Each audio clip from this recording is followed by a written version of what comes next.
welcome to Visual Radio, Music Alive North Shore, a combo show. We're actually merging two shows, and we're at the David Bieber Archives, which is out in Norwood, and it's magnificent. And we're here, believe it or not, with David Bieber. Hello, David. Hello, Joe. Great to see you. I'm giving you the $1.99 VIP tour. I'm waiving the fee, so you don't owe me $1.99. It's free to come in. It's $5,000 to leave. I guess we're staying here tonight. A lot of work to do here. Residency. There's so much to talk about. If you walk into the archives, I thought I had a lot of record albums. You've got about 40 times the amount I have. Maybe 100 times the amount. Well, It's ridiculous. the guesstimate is about 175,000 albums. But, you know, the beauty of being out here at the Norwood Space Center is that I've got about 10,000 square feet to fill. And it's very important that you understand, and your viewers understand, that it's not just music, it's not just media, it's not just pop culture.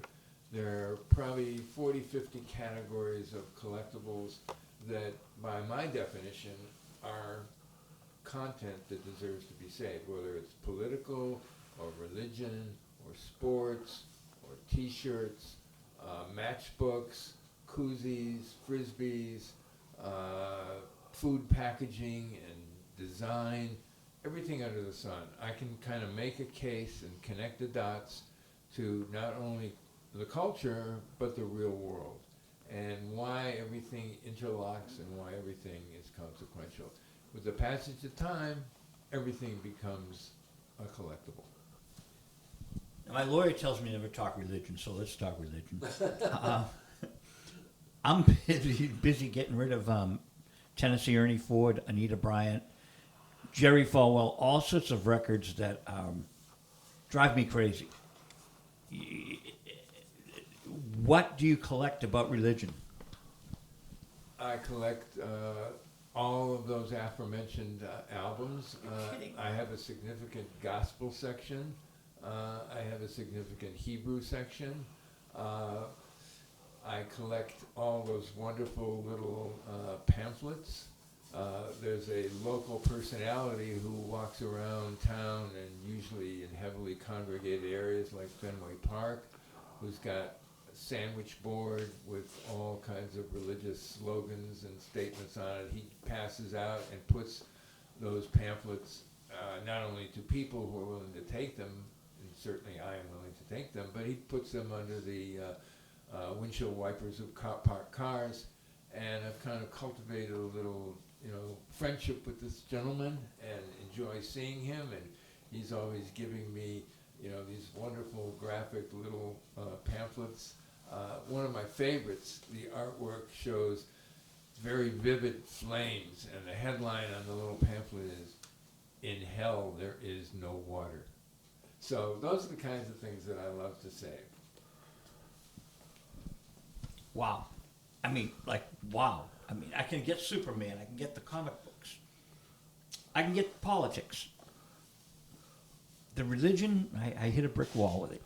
Well, and also the thing that is quite beautiful is the religious icons and the artwork and the interpretations of the historical religious figures. It's fascinating to see how artists, great, near great, and in great, have determined what religious visages should look like. Let's go to my religion and talk Rolling Boulder. Rolling Boulder has an ad for the band Boston. How you did that on the back cover.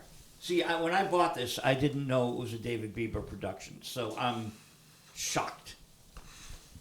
Well, this publication is a parody of Rolling Stone magazine. It was done in 1977, and it still has a kind of pertinence today when you consider that last year Elton John wound up the most successful tour, not only that he ever did in history, but anyone had ever done in history up until Taylor Swift, who has gone past $1 billion Elton did about $930 million on his farewell tour. So 46 years later, he still has a relevancy, as well as the subject matter of transsexual surgery, which is also very much in the news. So in these 72 pages, all the ads are legit, and all the articles are parodies.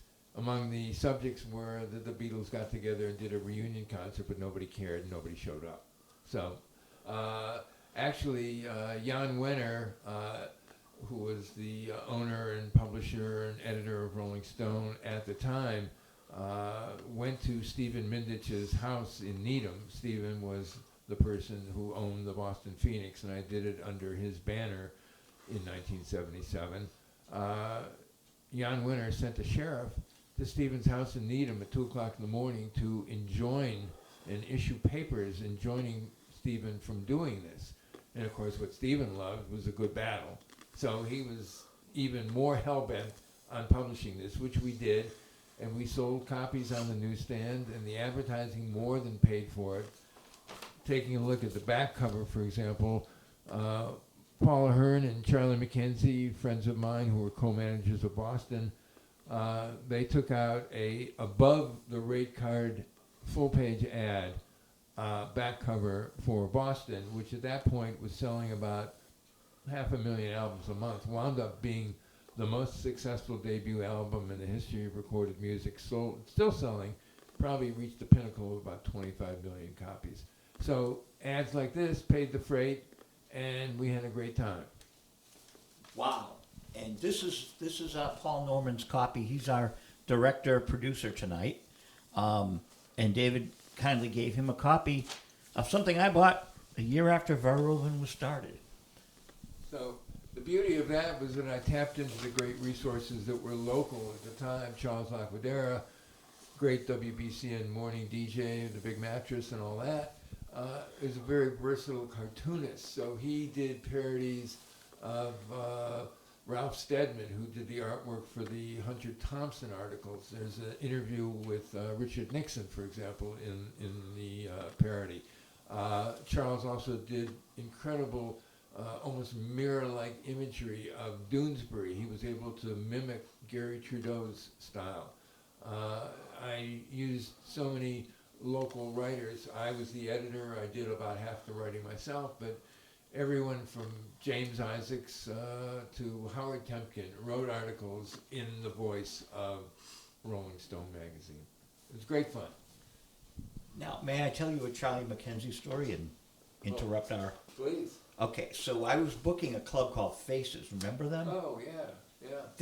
Danny Martinetti decided to go rock and roll, and Danny was a nice guy. And I put in the Shirelles, Girls Night Out. I had a really good array of acts, and Charlie called me up and goes, I want you to put Johnny Angel. And I said, oh, Charlie, Johnny Angel, I don't know, man. He goes, put Johnny in for me. I said, I'll do it for you, Charlie. Was this after Thrills, before Thrills? After Thrills, it was Johnny and the whatever. It was a Johnny Angel band, but it wasn't Thrills. Right. Okay. So Johnny's up on stage singing Mother Blanker, over and over again. Tony Martinetti comes up to me, not Danny, the brother Tony. They own the Martinetti liquor. Yeah. So Tony said, I'm going to punch you out. I said, oh, I hope you do, because I'm not making any money tonight, so I'd love to sue you. Go punch me, please. And I walked by him, and he didn't. But that was my Charlie McKenzie story. Right. Charlie. Charlie was one of the funniest. He was one of the funniest, greatest, most street smart, astute record people.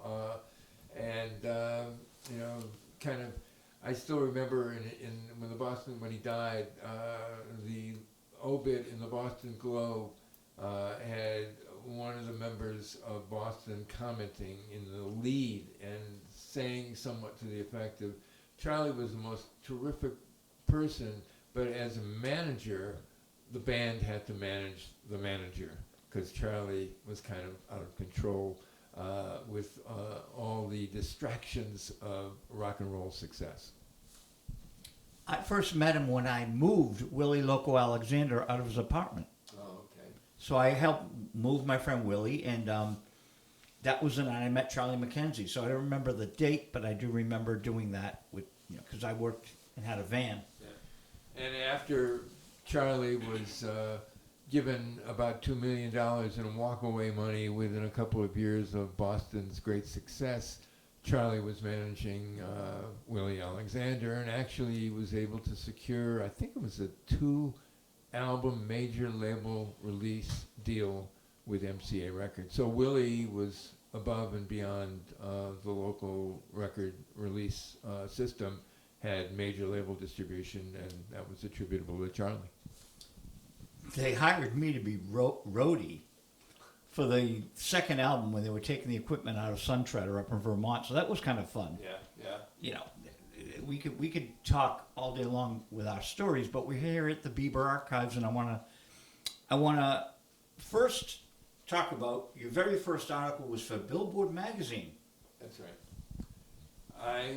I started as a business major at Miami University in Oxford, Ohio, and I was at the library reading the publications, and I saw a small space editorial mention that we at Billboard are looking to establish a national chain of college campus correspondence.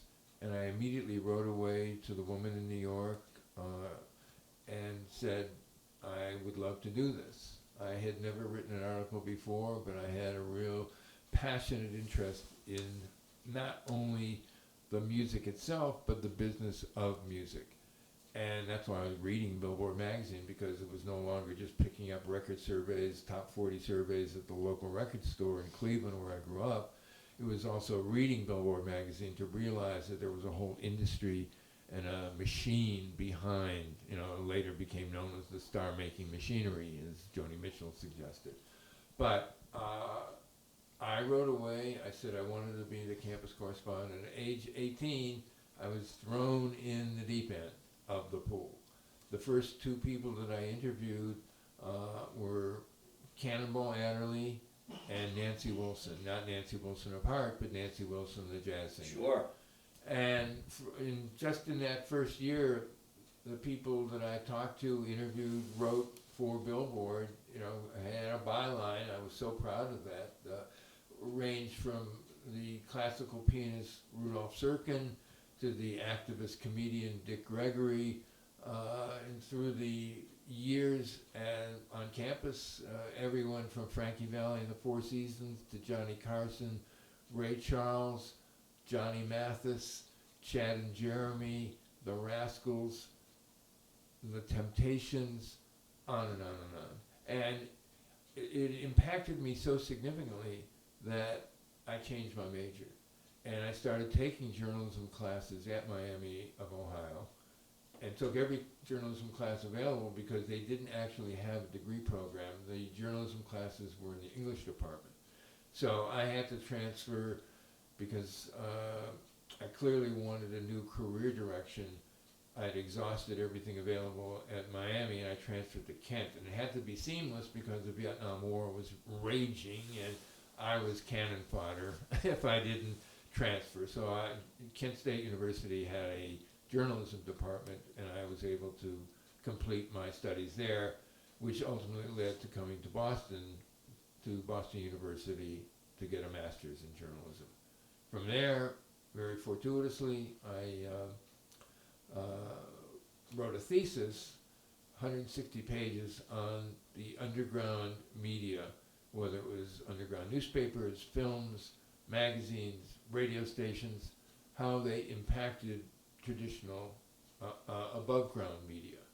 And Clark Smith, who had just become the assistant general manager at WBUR, read my thesis and hired me to be the music director. And I was off to the races, because I thought I was going to have to leave Boston because it was a relatively small city with too many talented people. I was thinking I'm going to have to go to New York, I'm going to have to go to Los Angeles. I wound up staying in Boston because this opportunity arose. Of course, within a year, and during that year, that was just a phenomenal year, interviewing everyone from B.B. King to David Bowie, before Bowie really broke on the scene. He was still actually recording for Mercury Records at that point. He hadn't even begun with RCA, and he couldn't even tour America as a performer. He could only tour as, talking about his career as a promotional junket. He didn't have the working papers to perform live. He spent about 2 hours up at WBUR. The sad thing about that, of course, was that BUR was so impoverished that we didn't even have a blank reel of tape. So we couldn't record that wonderful pre-stardom interview with Bowie. But, if you believe the fact that all those radio waves are vibrating out there in the celestial universe, someday it's going to be retrieved. The same way that all the video has come out of the woodwork, the last 20 years of YouTube existing. So my hopes are still out there that Bowie conversation will somehow be retrieved. But within a year, John Silver decided he wanted to control the reins of WBUR, took a staff of 32, reduced it to 3. I was out the door. So fortunately, through the relationships that I had as music director there at WBUR, I was able to get some of the local promotion people to endorse me to a company and a guy named Danny Lippman who ran music promotions. And one of Danny's clients, in addition to doing all the advertising for Warner Electro Atlantic and New England Music City and Cheap Thrills and the Orson Welles Cinema Complex, various other enterprises, and I was doing all the copywriting and the ad placement and design of the ads. In addition to that phase of Danny's business, that was where I first met the Modern Lovers. Danny was managing Jonathan Richman, David Robinson, Jerry Harrison, Ernie Brooks. They were basically unsigned at that point. It was a year plus that they went out to California to do the demos with John Cale, demos with Kim Fowley. They were tentatively going to be signed by either Warner Brothers or A&M. The two labels kind of combined their forces for the economies of scale, and kind of unheard of that they both contributed to making the demos. But ultimately that recording didn't come out until later in the 70s on Berserkling Records. But, it gave me the opportunity to, kind of entrench myself even further into the local Boston music scene. And then for several years thereafter, mid to late 70s, I was doing freelance independent work for radio stations like WEI-FM, WCOZ. My friends and the relationships that I had were at WBCN, but unfortunately BCN didn't have a budget to pay for things that I wanted to do for them, so I was working for the competition even though my heart was across the street. So my moment at BCN finally arrived in 1978 when Charles Laquadera and Tommy Hadges petitioned Clee Dobra, who was the general manager, to encourage T. Mitchell Hastings, the owner of the station, to hire me as creative services director, which meant I was in charge of all the advertising, all the promotions, all the externalization of the station, and that went on for the ensuing 16 years. Pretty amazing, David. I have two questions, but before I ask them, when Mark Bolan came to America and opened for the Doobie Brothers, they opened for him at the Orpheum, and I was there and I taped the shows. But they were on BCN the night before, and BCN didn't tape it, but I did. So maybe you taped me with Bowie. Well, I didn't, but I'm saying that some mad fans are out there that are hip to Bowie and hip to Mark Bolan, because Mark Bolan was nothing in America, really. And so I gave it to one of my artists on Verlven, who sent it to England, and it got bootlegged. Really? So the BCN tape is bootlegged, and now it's up all over YouTube. That's great. So I can send you copies of it. Oh. But what I'm saying is, the Cosmos, that's cool, but I think probably there are hip fans that taped it. Well, the Bowie thing. Hopefully they're your hip fans who are watching, who will fulfill that dream of mine to fill in the blank. I may have 2 million artifacts here at the archives, but I'm missing one. That's the Bowie interview. Well, when I managed Spirit in '94, BOS was behind the broadcast of Randy California in studio, and I was busy renting a guitar of him, driving him around, taping the concert. We did 2,000 people. It was a BOS thing, and they never gave me the tape. I don't think they can find it, but I'm sure Spirit fans, it's got to be out there. 1994 Spirit. So it's funny how these things are. There are people listening that really like these artists. Yeah. So my two questions to you: where were you born, and where did you grow up? And did I see a picture of you in the Velvet Underground in Billboard? I was actually born in Montgomery, Alabama. Oh. My father was a dentist, and he was in the Army at the time, and that's where he was located, and my mother was with him. So that's where I was born, even though the family was from Cleveland. And so shortly after I was born, they returned to Cleveland. That's where I grew up. And in fact, that may be one of the points of origin of what I remember the early stages of collecting, because when I was maybe 4 years old, the family took a trip back to Montgomery. It was a road trip from Cleveland to Montgomery to visit friends of my parents. And as we stopped at gas stations along the way, I put my hand in the bottle opener deposit area where these soda machines had the built-in bottle opener, and the bottle caps fell into a container. I put my hand in to grab these unique local and regional brands that I didn't see in Cleveland. I was collecting bottle caps as a 4-year-old, but all these new colors and designs gave me welcome additions to my collection, and I remember being fascinated. Every time we stopped for gas, I would grab a few more and a few more, and that was, the nucleus, the beginning of the collecting. I of course collected baseball cards and comic books and all the predictable stamps, coins, things that kids could save. And of course, mothers got in the way of preserving your collection. I didn't know that the line of demarcation was that if something was placed in the basement, it usually got turned over every year. If something wound up in the attic, however, it was kind of a permanent position. It stayed there. It was, for some reason, more consequential in the attic. The basement, the shelves got, vaporized. But I did manage to save a lot of my things as a kid that I still have here, which is great to reacquaint myself with these things.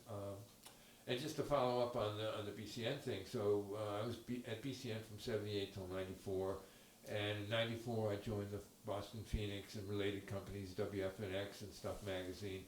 Stayed there until 2013. In 2012, WFNX was sold. In 2013, Stephen Mindich abruptly closed down the newspaper, and I continued to work with Stephen just out of friendship for about the next 8 months, transferring the archives of the dozen or so related companies to Northeastern University, where they currently are housed, and they're part of their urban studies department. And as kind of, because I was a lifelong friend of Stephen Mindich's, he introduced me in 2014 to Steve Samuels, who had recently acquired the Howard Johnsons at 1271 Boston Street, which was right next door to where WBCN had been at 1265 Boston. And Steve Samuels had purchased at the end of 2013 the Howard Johnsons. He wanted to create music and pop culture and media tribute and celebration to the music that had come out of the Fenway area and by extension the greater Boston area. And Stephen Mindich introduced me to Steve Samuels, and we made it up as we went along. I brought in box after box after box of content that ultimately became the Verb Hotel. And it's so wonderful to think that I've had this second cycle of 5-year relationship with the Verb Hotel, which has only become better and bigger and more embraced by the hotel guests. And there are 93 rooms there, the intent is to customize every one of the rooms. You know, there is a Cars room, an Aerosmith room. Above and beyond that, there's an Elton room, Stones room, a Who room. But, you know, the lobby and the corridor, everything in there is from my collection. And that has been kind of a wonderful experience in the sense that it's almost like having a 24-hour-a-day gallery. So if somebody wants to hire me to do an installation, I can say, just go to the Verb and check out what's on the walls there, and that will give you a tip of the iceberg awareness of what I can do in any subject matter, any category. So that has led to installations on a permanent basis with the Wang, part of the Box Center, at the Cabot Theater in Beverly, ongoing relationships with City Winery, the Schubert Theater, and various other places around town. And it's been kind of the hand of God from the side of the stage giving me a second career opportunity. They say there's no second acts in America, but I'm living proof that there are. Velvet Underground and Billboard? Well, the Velvet Underground, I was at Kent in, this was 1966, November of 1966. I was a journalism major there, being that I had a necessity of taking a one-year course in photography. So I had a 35mm camera, I was developing my own film, I was printing my own prints. And a friend of mine, David Newman, and I hitchhiked from Kent to kind of a Masonic auditorium type facility in Cleveland to see the first North American tour of the Velvet Underground. And we talked our way in with my Billboard press pass, which I kept in my wallet and was very proud of, and very loose at the box office. What do you mean you don't have 2 tickets for the Billboard correspondent? So they let us in. We saw the show. It was like the most incredible, you know, I had seen shows before, but nothing like this, with the light show and the half-nude dancers and the people with whips and all kinds of craziness on stage. It was just the most insane production. And this was the Velvet Underground as part of the Traveling, Exploding, Plastic Inevitable, which was the overarching terminology of what the show was called.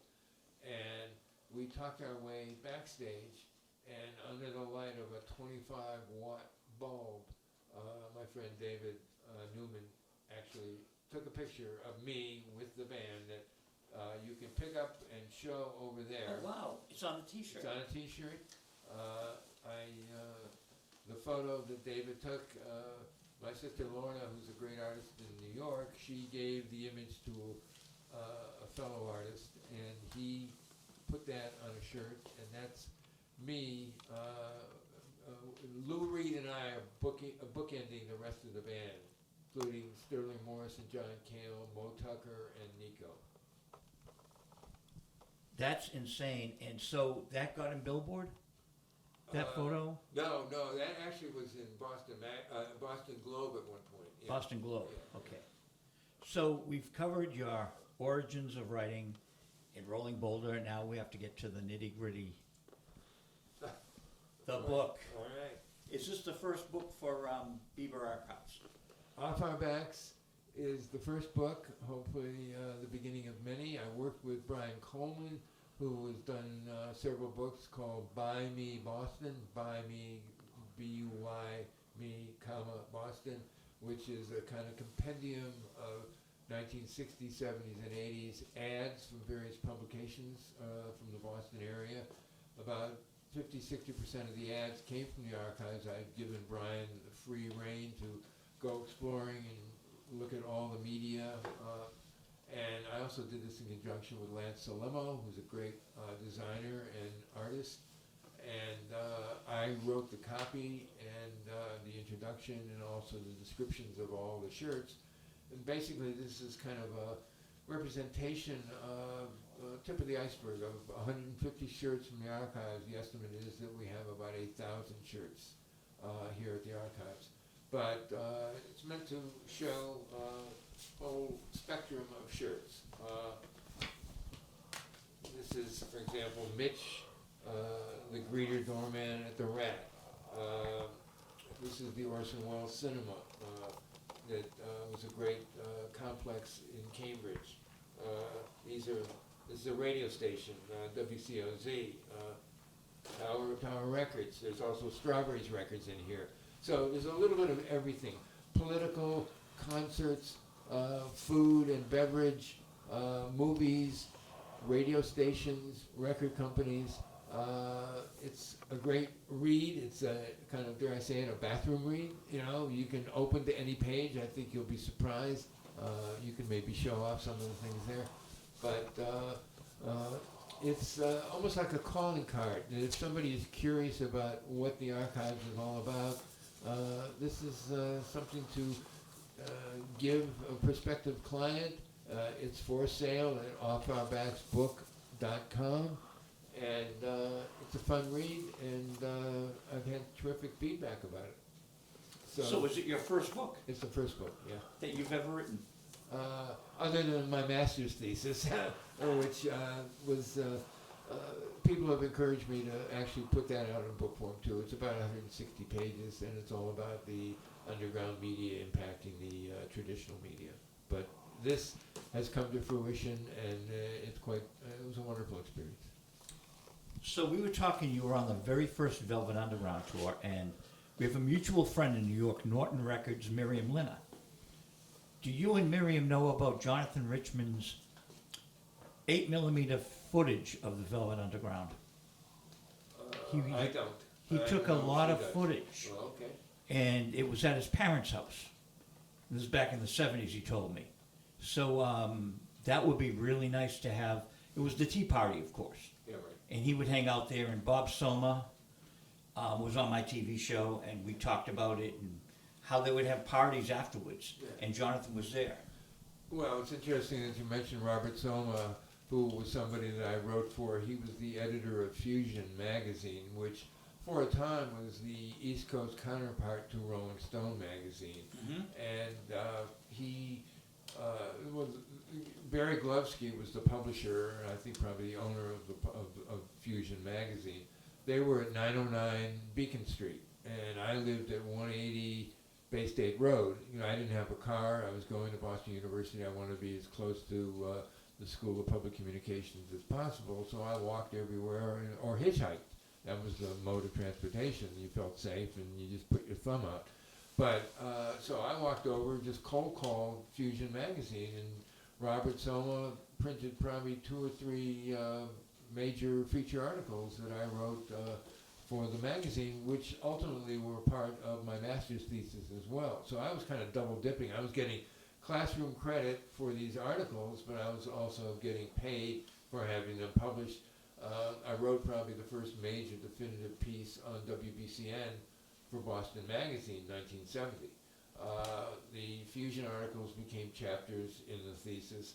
I was writing pieces for Billboard, for the Boston Globe, for the Cambridge Phoenix, Boston After Dark, part of the whole spectrum of Boston media at the time.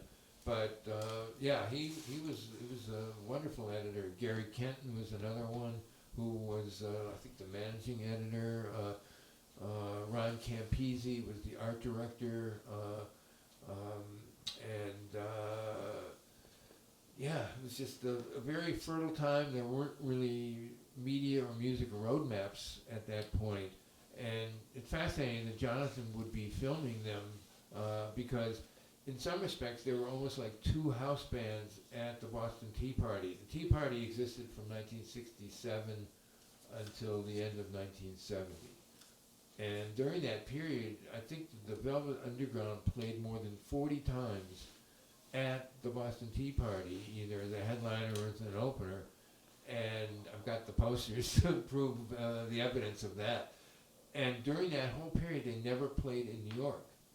As much as people associate the Velvet Underground with New York, during that period, they were almost like a Boston house band. And the other, very significant, prominent players at the Tea Party were the Hallucinations, which later became the Jay Giles Band.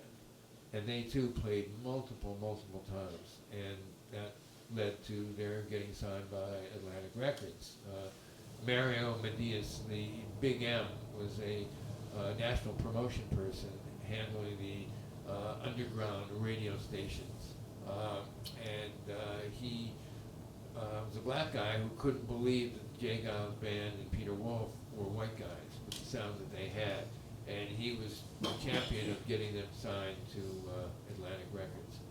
And it was just a wonderful period of time. So I'd be fascinated to see Jonathan's home movies because there's an endless curiosity not only of and about the Velvet Underground, but about the Modern Lovers. As a matter of fact, there's somebody who's coming to the archives in May who's working on a documentary on the Modern Lovers. So I'm sure he'd be intrigued to see that kind of footage, whether or not it's specifically the Modern Lovers or the Velvet Underground.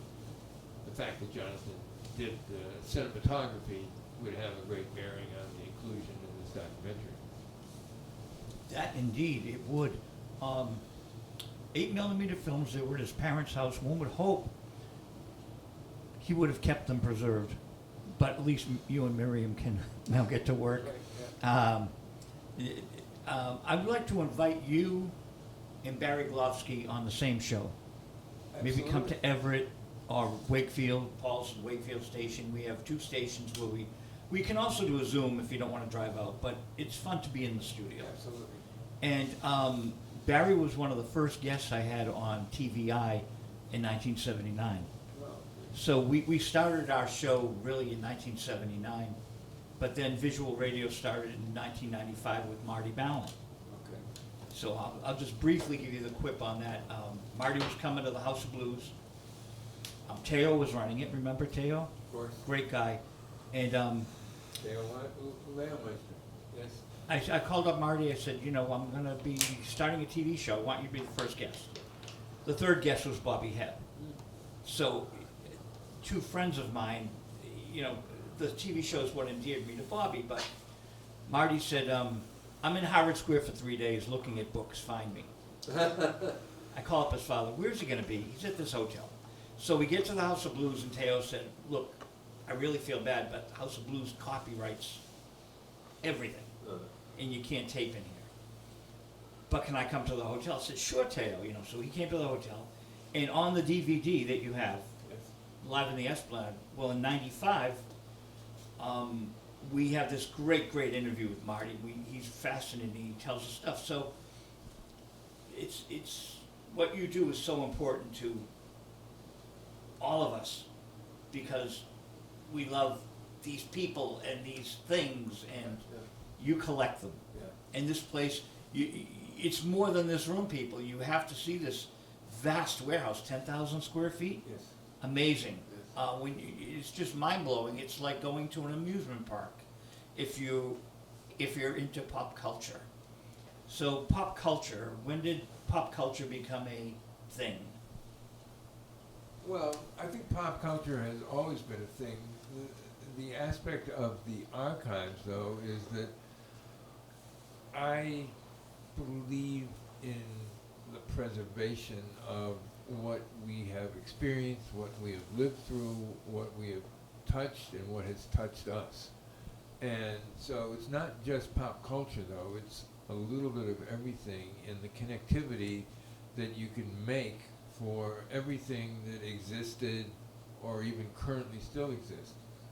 I mean, I remember being fascinated with the Revere Drive-In Flea Market and going there in the 1970s. That was my religion. On Sundays, I went there. And I went there with several friends. Fred and Maria Lewis. Fred was, at the time, Atlantic Records promotion person. He later became the manager of the Cars, got them signed to a lecture, and I went with my friend Pamela Burton, who later went on to manage Simply Red and worked with all the acts at Frontier Booking, up to including Joan Jett and the Police and all that. But we went as a foursome every Sunday to the Revere Drive-In Flea Market, and it was very casual because later it became the dealers who were there with flashlights at 7:30 in the morning and going through people's trunks before they ever set up their tables at 9 o'clock. But we, stop at IHOP and have some pancakes and a waffle and then go at 11 o'clock in the morning. There was no sense of urgency. And people were legitimately cleaning out their attics and their basements and maybe selling off their kids' possessions behind their back. When the kids were off at college, mom and dad were cleaning out the bedroom. And it wasn't now like where you go to a flea market or a yard sale and you see these kind of bogus packages of counterfeit Chinese poisonous toothpaste. Back then it was legitimate, and you could buy records for $0.25. You could buy vintage radios for $1. I think we set the parameters that it would cost $5. It was more than we would spend, and it was negotiable. Everything was negotiable, and we would buy for each other. And the season, we couldn't wait for the flea market season to begin in April, and we kept going until October. And we would buy for each other. So at the end of the day, 4 or 5 o'clock in the afternoon, we'd go back to Pamela's place in Cambridge, and it was like we would have, those Sundays. It was like every Sunday was Christmas. We would buy for each other, and if you didn't get 5 bags of things every Sunday, it was a disappointing day. But you never were disappointed because you got 5 or 7 or 9 bags. I had a little Volkswagen Super Beetle and filled it up with stuff every Sunday, and then we would exchange things because we were in each other's heads and we knew what each other wanted. So that was, and through the year, I remember meeting Carl Barks, the creator of Uncle Scrooge, the great artist who had Donald Duck and the 3 nephews on all kinds of wonderful adventures in Walt Disney comics and stories that I grew up with as a kid. And he was making an appearance at maybe it was the Park Plaza Hotel ballroom on a Sunday. There was no such thing as Comic-Con. It was just a convention where like-minded people got together to swap comic books. And I just wanted to meet him and thank him. I didn't even want him to sign a comic. It was just to be in his presence was what was important. So these things had very, very primitive starts. When you talk about collectibles and pop culture and all that, a poster was created with a purpose. It wasn't meant to be a collectible. It was created to sell a concert or an event. And when that event occurred, it was the debris of our culture. I saved those things, off of, bulletin boards on campus or, record stores, off of telephone poles or, taped to vacant storefront windows. And those became the cornerstone of the collection, as did albums. I haunted the places like Zayre's where I would, especially if I was going back to Cleveland, there were Zayre's in the Midwest. It wasn't just a local Boston type of discount house. And I'd get on my hands and knees, and the understock wasn't just what was in the bins.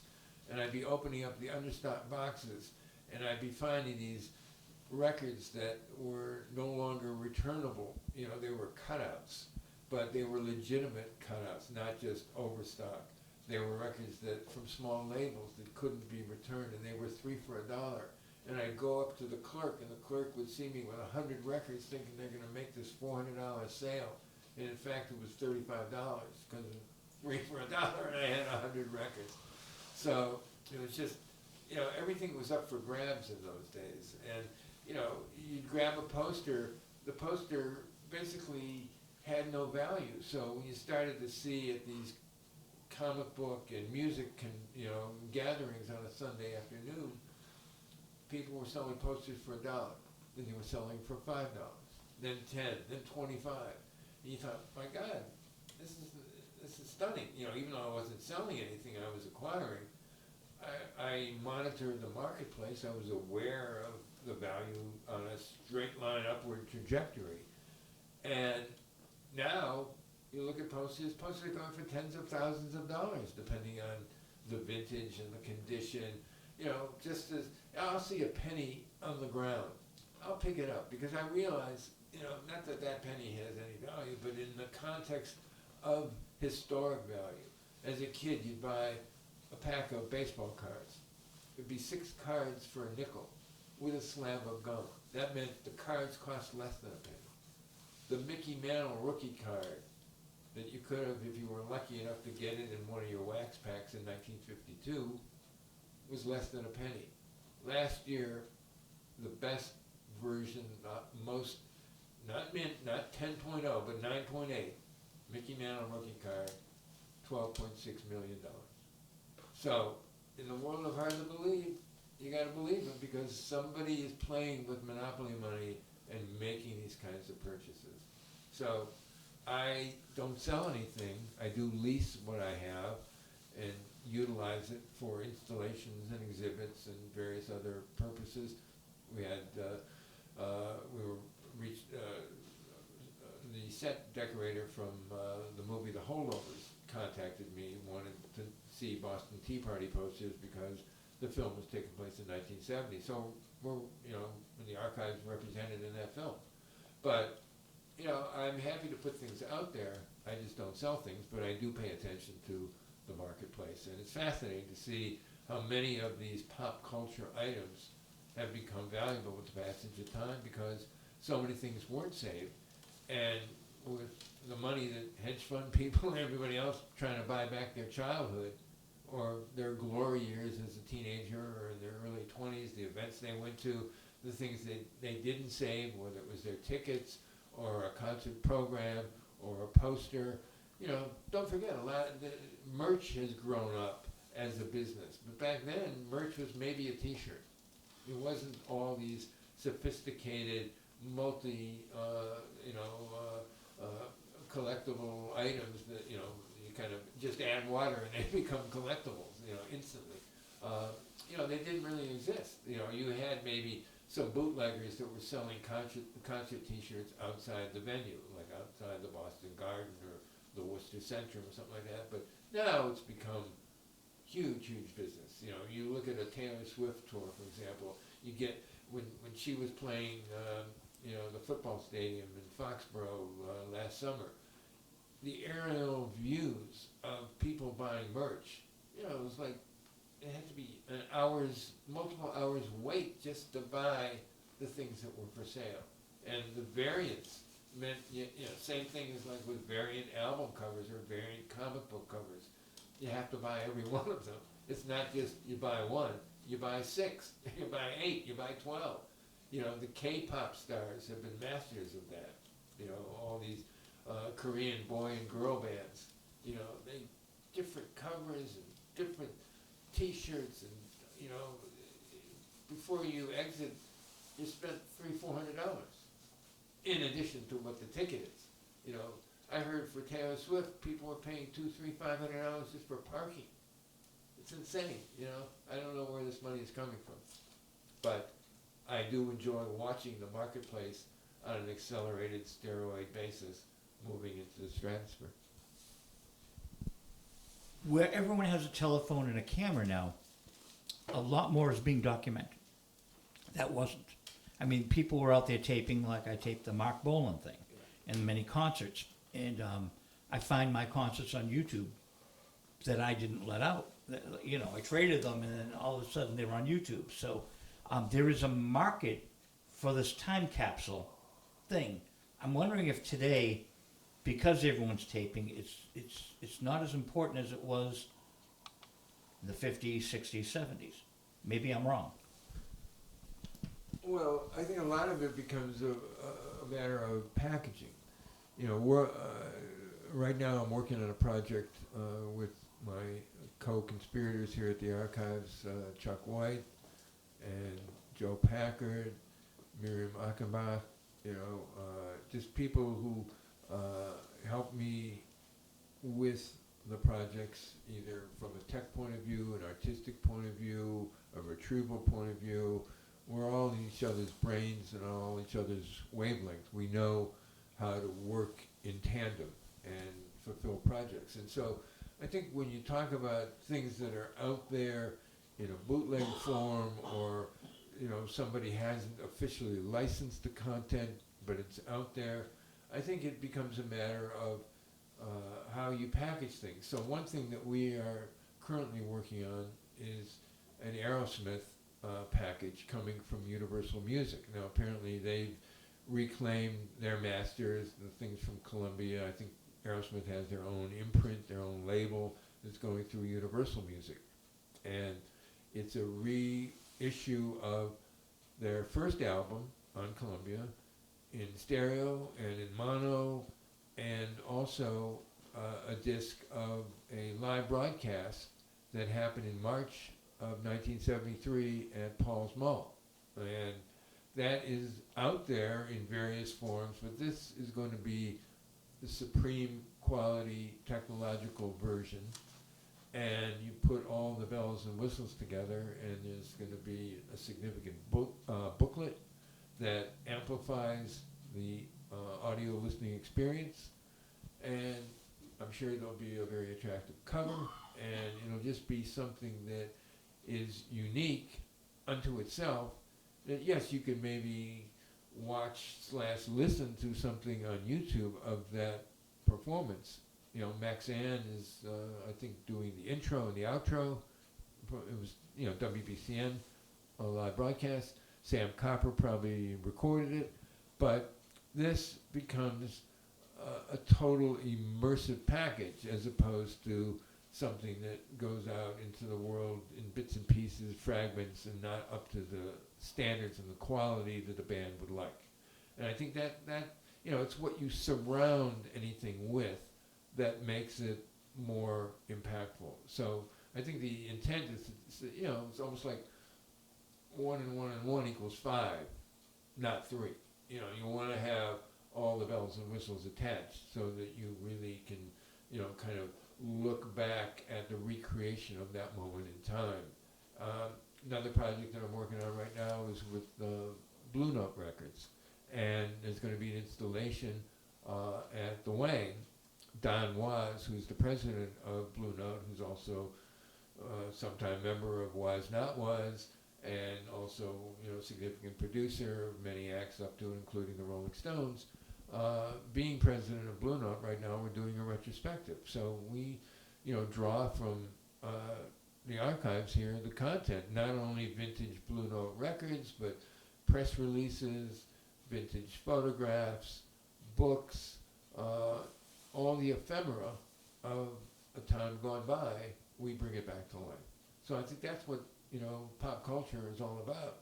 That I've done installations, there's a 16 linear foot glass cabinet at the Burb Hotel. I've done installations that relate to the history of the transistor radio, the history of the microphone, the history of the entire decade of the 1980s. So in that, you make sure that you include some, vintage video cassettes, great box artwork on, John Hughes films, a Pee Wee Herman talking doll. It's not just about the music. It's all the related pop cultural ephemera. And then you bring in politics, those are the Reagan years. You bring in TV Guide magazines. Right now at the Verb there's an installation, it's not meant to be a history of the guitar, but it's drawing on some of the more significant guitars from the archives. So autograph guitars, Bonnie Raitt, Keith Richards, Robert Plant, but not just the guitars, because that's kind of sterile. You bring in magazines that these artists are on the cover of. You bring in a Fender amp, but also put next to it a biography of Leo Fender. You bring in reference guitar players that influence the contemporary guitar heroes. Mississippi Fred McDowell album cover is near Bonnie Raitt's guitar. Stuff like that. That, in-store stand-ups, showing, Phil from Thin Lizzy or Neil Young, holding guitars. So that you try and create a kind of significant overview. So it's not just a singular artifact. It's, like when we did the transistor radio installation. It shows not just that little rectangular box that came in a brown or a black leather carrier. It was all the geometry and the different designs and the different colors and in-store displays that tell you why you should buy a transistor radio now. And you see the evolution of it. and you see the impact that it had. You can see the licensing deals that were made. For example, the transistor radio, that is in the shape of Spider-Man. A transistor radio is in the shape of a Coca-Cola or a Pepsi-Cola dispenser, like a cooler. So, you want these things to really leap off of a shelf or leap off of a wall and become impactful to the guest of a theater like the Wang or the Cabot, or a guest of the hotel like the Burb. It's got to speak thematically to the people and really tell a story that they didn't even know that they were curious about. But the great thing about all of these places where I have relationships and do installations is that the people who work there, they may be in their mid-20s to their late 30s, but they're incredibly curious about the backstory of all of these artifacts. And they are human sponges. They sop up the information so that if I tell them about why, for example, a poster hanging at the Verb is Big Brother and the Holding Company, but it's signed by all the members of the group, including Janis Joplin. Why is that important in the context of the Boston overview of the Verb Hotel? Well, because the last show she ever did was at Harvard Stadium. And then, she died a couple months later. So we tie all the elements together. We create a narrative. And that's why these things have cultural importance and impact. And you're passing the torch of information to subsequent generations who, if you put things in the proper context, they're incredibly curious and fascinated. Because, Hendrix and the Beatles and the Stones and Janis Joplin and Jim Morrison, all these people live on, even though many of them are dead, because their work continues to speak for them and speak to people who were not around when they were doing their most formative work. It's an incredible time capsule, and when films use your stuff, it's going back in time. Yep. Let's go back in time to who did these posters? They're beautiful. These were done by I can hold it. a good friend who to this day is a good friend. This was a series, Privyet Vodka, 1991, was looking to make an impact in America. It's a Russian vodka.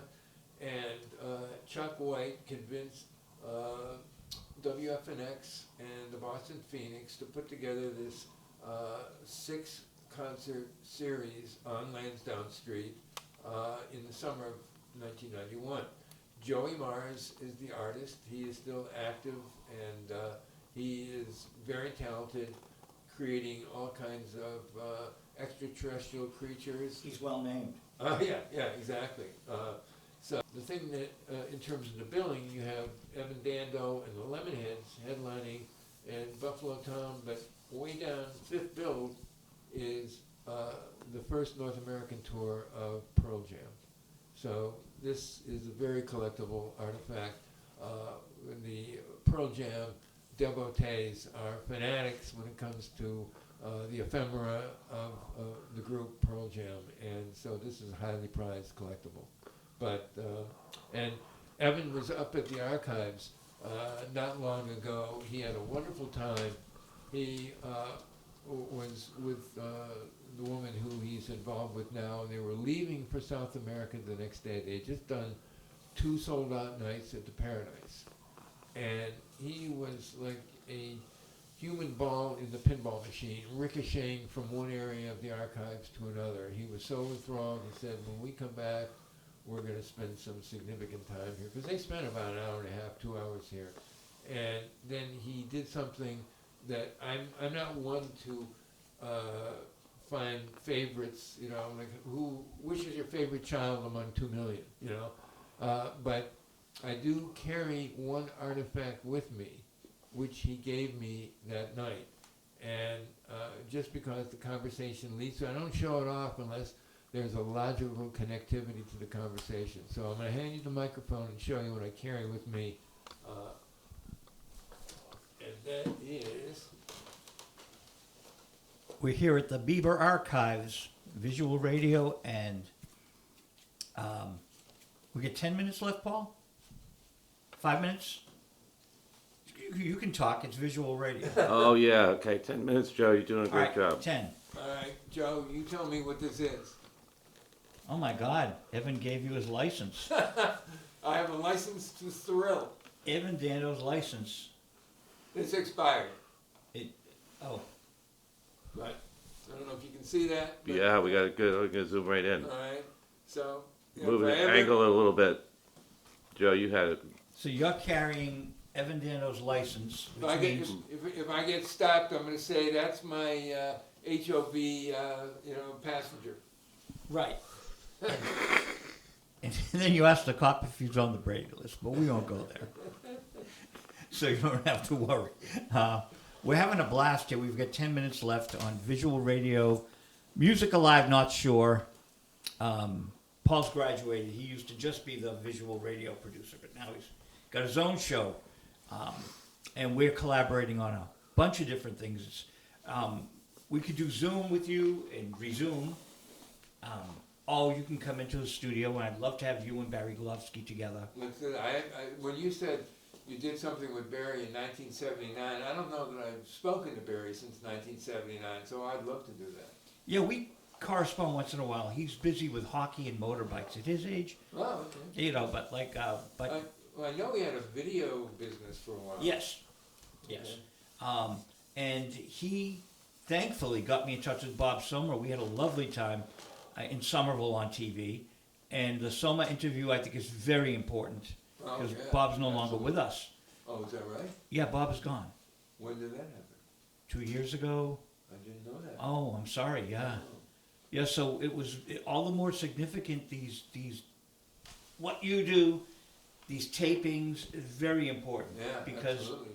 Yeah. we have him talking about Jonathan Richman barging in, and he hired him to write, and you got Lou Reed writing for Fusion, these rare poems that I don't think Lou ever published. I remember one poem distinctly, and it's so funny how you remember something from 50 years ago, that Lou did a poem about, and sadly these are both gone, the two magazine stands in Harvard Square. He did a poem about Nini's Corner. Wow. And the idea, he was both kind of perplexed and happily surprised that at a magazine stand in Harvard Square they also sold bananas. So, and that was in the poem. And, just thinking out loud, why would he hone in on that? Well, of course, because of the first Velvet Underground album with the bananas on it. But, so I find it, in retrospect, it's an honor to be in the same issues of Fusion magazine with Lou Reed and Nick Tosches and Richard Meltzer and the various writers. And like I said, a couple of years ago, I actually had some conversations with Gary Kenton, who was, like I said, I think the managing editor. And he was going on a field trip to Rhode Island to see the Mad Peck. Now, I don't know if you know the Mad Peck, but he is a great illustrator who did some wonderful posters. He did a great Cream poster back in the 60s. He did, I guess it was an authorized T-shirt for the Jane Giles Band in the early to mid-70s. And, just a cartoonist extraordinaire. But, so that whole, Fusion era was just making it up as you went along. It was you didn't have a sense of history because you were living in the moment. But now, and I have coffee table books that are devoted to publications. There's a great Cream book. There's a great No Depression book, that magazine. There's a great Bomp book, as in Bomp magazine, and not just Bomp, but Bomp the label, Greg Shaw's creations. So there should be a Fusion book, and we, of course, we have every issue here, and it's a very bittersweet moment when magazines go out of business, because on the one hand, I'm a little heartbroken that a publication that I enjoy as much as I did Fusion is no longer going to be putting out issues. But on the other hand, I'm kind of quietly delighted that I don't have the burden of collecting them anymore. It's done. I think they made it to issue 100. You can verify that with Barry Glovsky. But, you know, from issue 1 to conclusion, I've got all the issues. And a very interesting thing, too, a friend of mine, John Paul Castro, was a writer. He'd been writing for Vice magazine, and he has been writing for Cream lately in the new iteration of Cream, which is a gigantic, oversized magazine. I think it comes out quarterly. And he came to the archives maybe a year ago, and I took him to the Cream magazine area. He got in touch with the new owners, or actually I think it's the son of the original owner, and showed them the Boy Howdy can of beer and the various magazines, and they said, we are making our whole archives of old issues available to new subscribers, but we're missing volume 1, number 4. Pulled it right out, gave it to John, and he took it home and scanned it and filled in that blank for the Cream magazine history. Wow. So, and that put him in, I'm sure, good stead with, you know, his editor, and he's hopefully gotten some new assignments because of that. We're getting the peace sign from Paul, which means 2 minutes. And it's okay. Visual radio goes 10 minutes over 15, but we're gonna conclude now at the Bieber archives. So getting you and Barry Glovsky together would be nice. Maybe you guys can talk about a collectible fusion box. Yeah, that would be wonderful. Yeah, listen, this is a great gift idea. Maybe the next volume that comes out of here is Fusion Magazine, the history of. Well, we want to thank everyone at the Bieber Archives for such a magnificent place. I'm looking at the Village people. You know, where else can you find Nixon and the Village people together? In the same room. Yep, with Superman. And this is only one room. We've Dave- got, there's a room you haven't even been in. Well, we'll get into that room soon. Paul Norman, I want to thank you for directing and producing and driving, and the Velvet Underground photo, Evan Dando. David, this place is wonderful. Well, thank you for coming, Joe, and we share a lot of history together, and I'm sure your DNA is all over this place. I am quite sure. And thank you very much for having us tonight. Thank you, Joe. Visual radio, musical, I'm not sure, over and out. Over and out, out, out, out.